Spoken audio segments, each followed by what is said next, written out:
ആദിൽ ഹുസൈൻ ഷാ എന്ന ചെറുപ്പക്കാരനെ നിങ്ങൾ അറിയണം. 26 വയസ്സുള്ളതാകുന്ന ചെറുപ്പക്കാരൻ, കാശ്മീരി പയ്യനാണ്.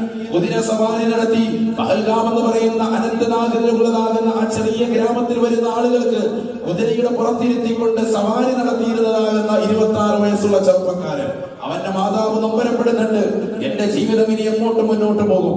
മറ്റുള്ളതാകുന്ന ആളുകൾ വന്നുകൊണ്ട് ഇത്തരത്തിൽ തീവ്രവാദികൾ കൊല ചെയ്യുന്നത് കണ്ടപ്പോ അവരുടെ തോക്കിന്മേൽ പിടിച്ച് അവരുമായി വാദഗതികളായി വർത്തമാനമായി ഒന്നും തള്ളുമായി.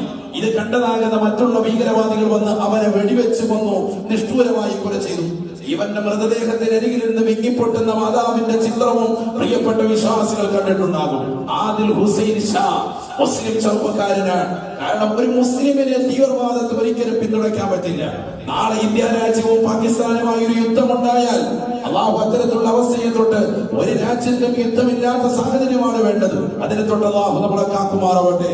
അങ്ങനെ ഉണ്ടായാൽ തീർച്ചയായും പാകിസ്ഥാനെ എതിരെ യുദ്ധം ചെയ്യാൻ ഈ നാട്ടിലെ വിശ്വാസികളാകുന്ന നമ്മൾ പ്രതിജ്ഞാബദ്ധരാണ്.